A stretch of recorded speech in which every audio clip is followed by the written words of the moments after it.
Bom dia, boa tarde ou boa noite, dependendo da hora que você veja esse vídeo. Eu espero que esteja bem. Vivemos um momento delicado da humanidade, onde precisamos nos reservar em nossas casas o tanto quanto for possível. E por isso estamos trazendo essa palestra de forma digital. Agradeço mais uma vez ao IEE, ao Instituto pela Confiança e pelo espaço que me cede de poder trazer a mensagem do Cristo através do estudo do Evangelho. Vamos lá? O tema de hoje é a parábola do bom samaritano. Está dentro do capítulo 15, cujo título é Fora da caridade não há salvação. Antes de entrarmos no tema propriamente, gostaria de fazer algumas observações muito importantes. Embora nós tenhamos consciência, nós já saibamos disso, é sempre bom reforçar. Os termos utilizados na época por Jesus eram apropriados para uma capacidade de interpretação de um povo, onde, na grande maioria das vezes, precisava falar para a população de uma forma que pudesse marcar. Por isso, carregava um pouco nas tintas, na forma, e respeitava também a condição cultural da época. Jesus estava muito à frente, como todos nós sabemos, como um ser de luz, e entendia que precisava ter uma conversa, um diálogo apropriado à compreensão, à capacidade de absorção e respeitando a cultura de uma época e de um povo. Por isso ele falava em demônios, fogo do inferno, para outros falava em vida eterna, como viver sobre as nuvens, podemos dizer assim, num paraíso eterno onde nada se faz. Então tudo isso era carregado para que houvesse uma melhor compreensão, nada mais que isso, deixando para o futuro um entendimento mais claro, mais real do que ele estava dizendo. Mas naquela ocasião era necessário essa forma de diálogo, essa forma de comunicação. Bom, deixando isto claro, nós podemos começar a abordar a parábola do bom samaritano. Bom, trazia-se que Deus era como um rei que identificava os seus súditos, os seus seguidores, como pessoas boas e pessoas más, que deveriam ocupar locais especiais no seu reino, onde os bons, os justos, os caridosos ficariam à sua direita e teriam aí uma vida de fartura, uma vida plena, uma vida de alegrias, cujo nome ele chamava de ovelhas. E aqueles que, ao contrário, não seguiam os seus preceitos de bondade, de amor ao próximo, de fraternidade, e não praticavam a caridade, ficariam à sua esquerda e eram chamados de bodes.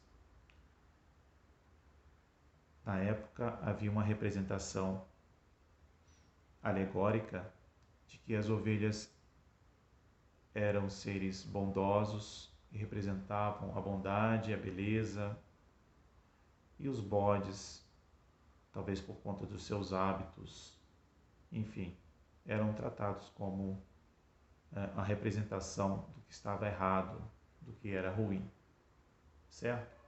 Essas observações iniciais também são importantes para o bom entendimento. Então,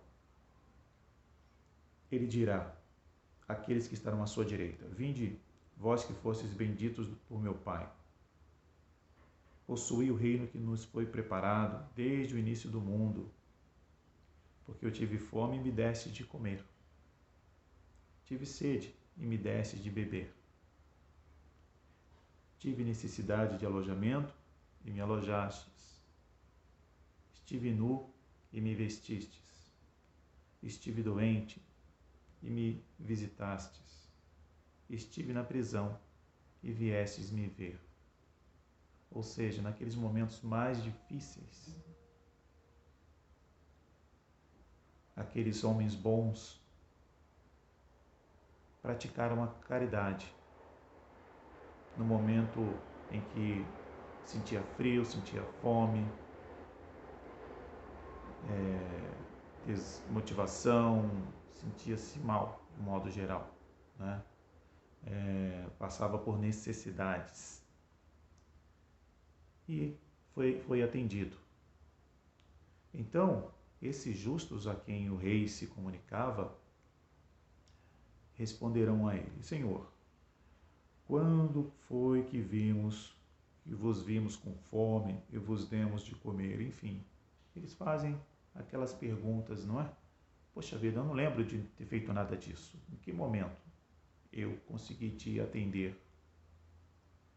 Não é? Em que momento? Eu não lembro de ter visto o Senhor com fome e te dado comida, ter visto o Senhor sem roupa e te dei roupas. Não lembro de ter visto o Senhor passando qualquer tipo de necessidade. Os justos ficaram assim pensando e perguntaram para ele. Bom, aí o rei vem e responde: eu vos digo em verdade, quantas vezes o fizestes com relação a um destes mais pequeninos de meus irmãos, foi a mim mesmo que o fizestes. Então ele explica que no momento em que os justos, quando praticaram atos de caridade aos mais necessitados, que ele chamou de pequeninos, de pequenos, aos mais necessitados, foi então ao rei que eles atenderam de forma indireta. Então ele explicou que isso o agradava muito, isso o confortava, sabendo que haviam povos, que haviam seres humanos com a condição de poder ajudar o próximo, de atenderem suas necessidades. Então, os justos começaram a compreender. E dirá em seguida ainda, aqueles que estão à sua esquerda: retirai-vos de mim, olha aí as palavras fortes, malditos, ide para o fogo eterno, que foi preparado para o diabo e para os seus anjos. Lembrando sempre daquelas expressões carregadas para poder marcar, para poder aquele povo entender. Porque eu tive fome e não me deste de comer, sede e não me deste de beber, necessidade de teto e não me alojastes, não me recolhestes, estive nu e não me vestistes, estive doente na prisão e não fostes me visitar. A estes, então, Jesus, no caso o rei assim falou de forma categórica, de forma a ficar bem marcado.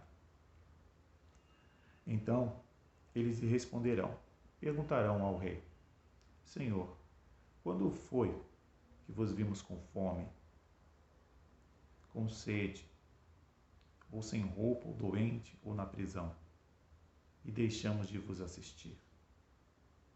Eles ficaram perguntando. Eu também não estou lembrado de olhar para o Senhor, ver o Senhor precisando e não atender. Como? Por que nós, então, porque eu, no caso, né, irei para o fogo eterno, conviver com o diabo, não é? Enfim, então eles também não entendiam.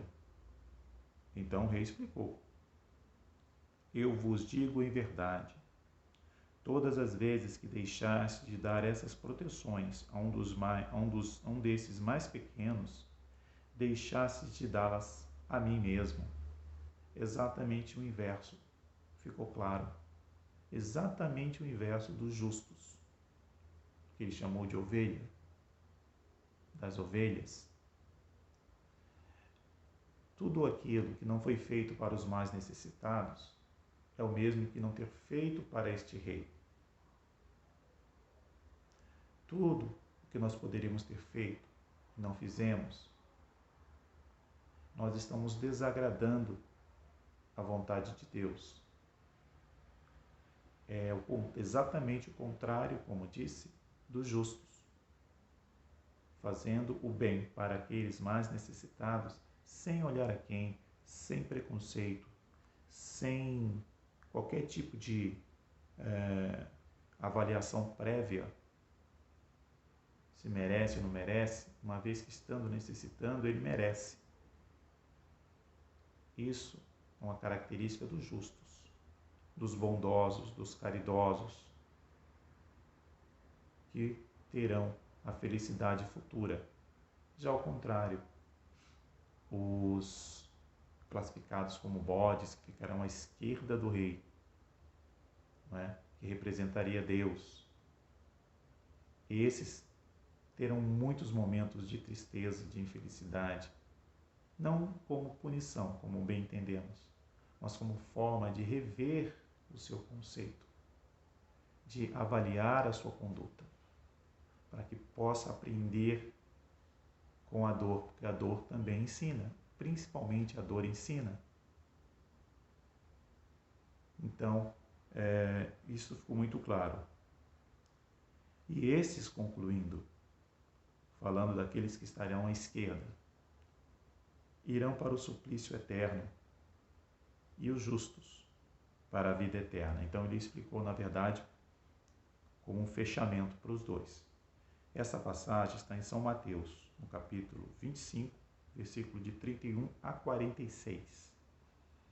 Dando continuidade, tinha um doutor da lei que estava acompanhando tudo aquilo que foi falado.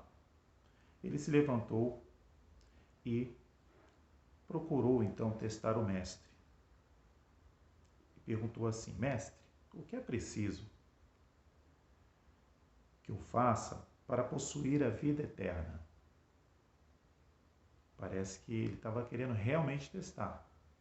Ele queria testar o mestre, testar Jesus. Então Jesus lhe respondeu: o que é que está escrito na lei?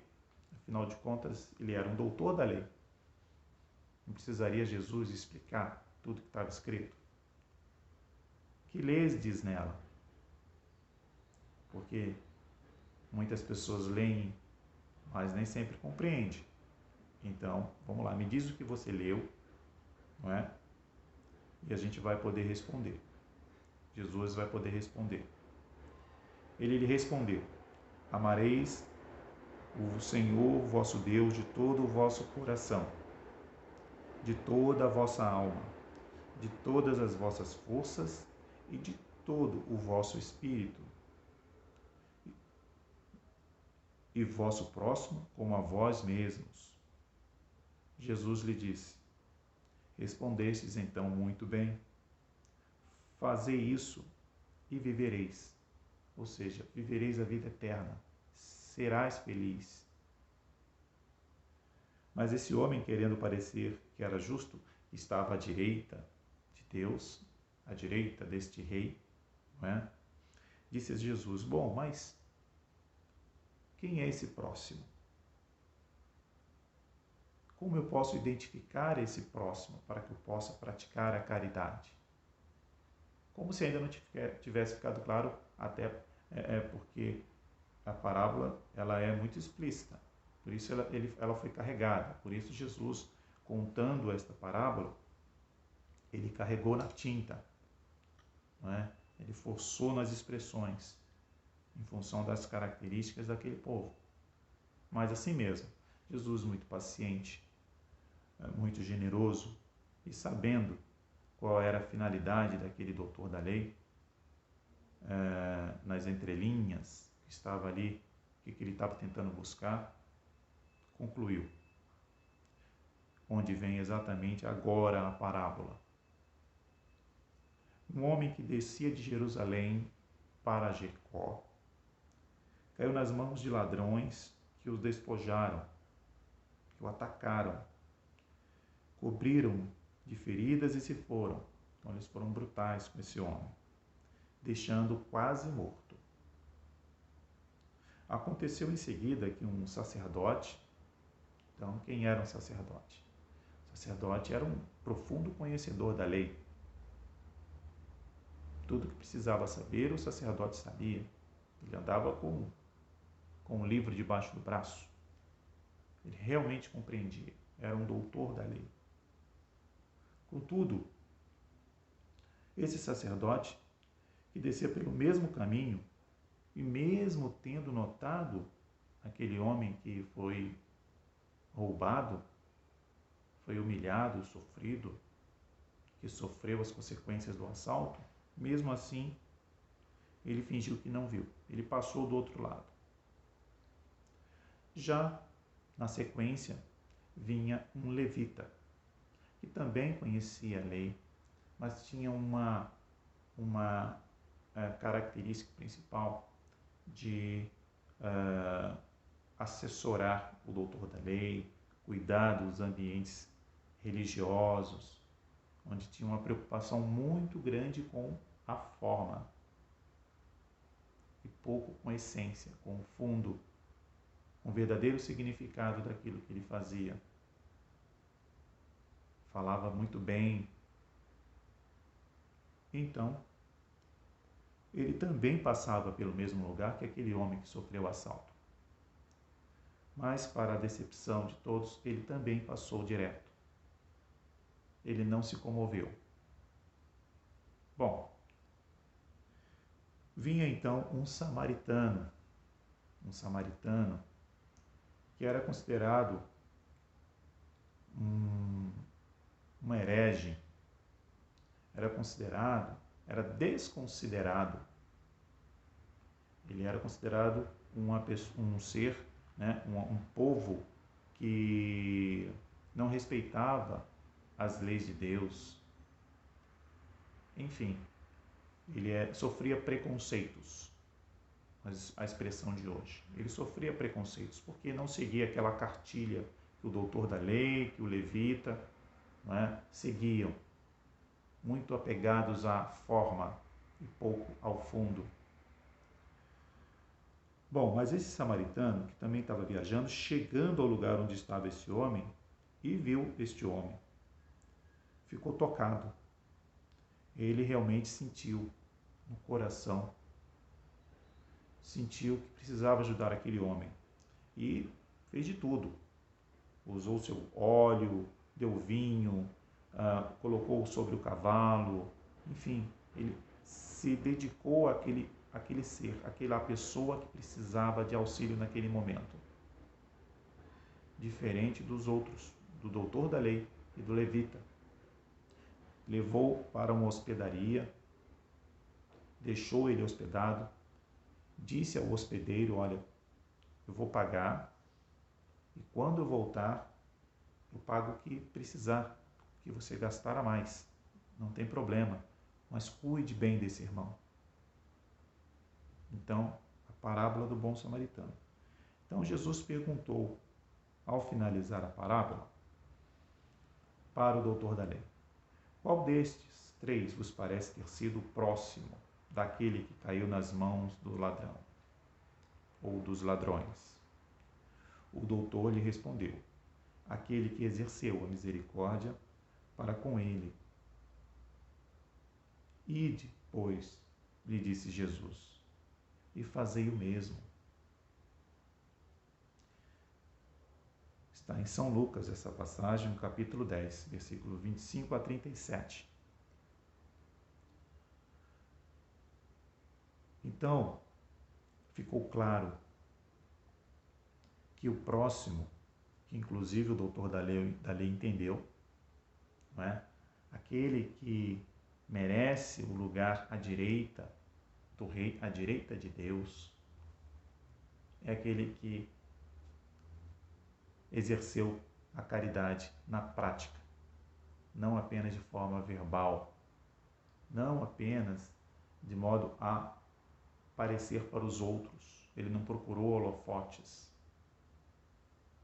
ele não procurou se destacar, ele apenas se preocupou em ser útil, em encontrar meios de ajudar a quem precisava. E finalmente o doutor da lei entendeu. Cabe a cada um de nós avaliarmos se nós entendemos o que de fato é caridade, se nós estamos praticando a caridade, se nós merecemos o lado direito ou o lado esquerdo do rei, o lado direito ou o lado esquerdo de Deus, o que nos espera no futuro. Um futuro de sofrimento, de angústias, que certamente não é eterno, nunca será eterno, haverá sempre oportunidade, ou se nós já estamos construindo um futuro de felicidade, de paz, de alegria. Cabe a nós perguntarmos. Bom, toda a moral de Jesus se resume na caridade e na humildade, ou seja, nas duas virtudes contrárias ao egoísmo e ao orgulho. Foi exatamente o que aconteceu com o levita e com o doutor da lei. O doutor da lei, eu não vou sujar as minhas mãos, não vou fazer vista grossa, não vou me curvar. Não é? Afinal de contas, eu sou um doutor da lei, puro orgulho. Não é? O levita também agiu de modo a ser reprovado, não é? Porque cuidar da casa de Deus, das leis de Deus, é exatamente praticá-las. Exatamente praticá-las. Não adianta só falar, cuidar da forma e esquecer do fundo, da essência. Em todos os seus ensinamentos, ele mostra essas virtudes como sendo o caminho da felicidade eterna. Bem-aventurados, disse ele, os pobres de espírito, quer dizer os humildes, porque deles é o reino dos céus. Como agiu o samaritano, agiu com humildade. Não importava para ele se aquele que foi roubado, que estava sofrendo, quem era ou o que fazia. Ele se abaixou, ele se dedicou, ele agiu com humildade, ele não foi orgulhoso. Porque deles é o reino dos céus. Bem-aventurados os que têm puro coração. Bem-aventurados os que são brandos e pacíficos. Bem-aventurados os que são misericordiosos. Amai o vosso próximo como a vós mesmos. Fazei aos outros o que quererias que vos fizessem. Amai os vossos inimigos. Um grande desafio para todos nós, hein? Um dos maiores desafios, se não o maior. Amar aqueles que nos fizeram mal, porque amar os que nos fazem bem é fácil, né? Mas amar aqueles que nos fizeram mal realmente é o grande desafio, o grande diferencial. Perdoai as ofensas, se quiserdes ser perdoados. É a empatia, nos colocando no lugar dos outros. Nós pedimos perdão a Deus, pedimos perdão aos outros, nossos irmãos. O primeiro passo, então, é perdoar. Fazei o bem sem ostentação. Não deixai que a mão direita, a mão esquerda, veja o que faz a mão direita, tanto faz. Não é? Quer dizer, sem querer aparecer. Porque está aí o orgulho, não é? A vaidade. Julgai a vós mesmos antes de julgar os outros. Antes de a gente comentar, fazer crítica. Será que essa crítica cabe a nós mesmos? É muito importante nós avaliarmos isso. Humildade, caridade, eis o que não cessa de recomendar. E ele mesmo dá o exemplo. Orgulho e egoísmo, eis o que não cessa de combater. Mas faz mais do que recomendar a caridade. Coloca-a claramente e em termos explícitos, como a condição absoluta da felicidade futura. Quantas e quantas passagens nos mostram a caridade de Jesus quando perdoa, não é? Quando não permite que ataquem os soldados que estavam agredindo a todos, quando não permitia que brotasse no coração de todos sentimentos de ódio. Tudo isso são gestos de caridade.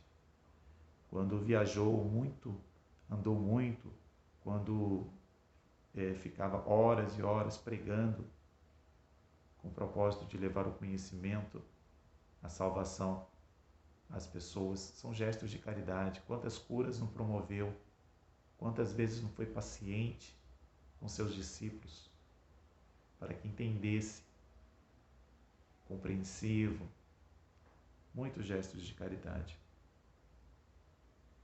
No quadro que Jesus deu ao julgamento final, então é preciso, como muitas das outras coisas, separar a figura da alegoria. Então é aquilo que nós falamos já no início.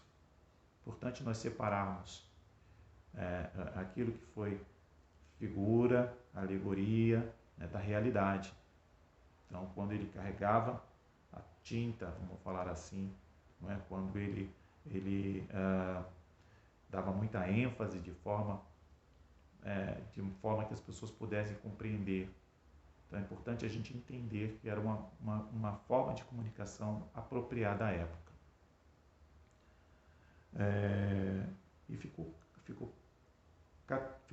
clássico, ficou característico, ficou claro, não é? Que aqueles que eram bons ficariam à direita e aqueles que eram maus ficariam à esquerda. Ponto. Era isso, não é? Ou seja, o que ficava à direita entendia-se que ia ser feliz, que era digno, né? Era bom, e o que ficava à esquerda era ruim, ele era mau. Então isso também ficou muito claro. Nesse julgamento supremo, quais são os considerandos da sentença? Sobre o que dirige o inquérito? O juiz pergunta se cumpriu esta ou aquela formalidade, observou mais ou menos tal ou tal prática exterior. Então, nesse personagem que o rei faz, Deus, no caso, né, a representação aí de Deus em forma de rei, ele perguntou: quem é você? Que curso você tem? Qual a sua formação? Qual a sua posse? Não é perguntado nada disso. Não é? Única e exclusivamente o que você fez de bom, de caridade. Você praticou a caridade? Você está aprovado. Vem para cá, meu filho. Você vai ficar aqui do meu lado direito, está protegido. Você não fez? Então, realmente você não teve jeito. Então, não quero saber o que você é. Você vai vir para cá, vai ficar do meu lado esquerdo. Aqui você vai ter problema. Tudo isso, lógico, de acordo com o entendimento da época. Tá certo?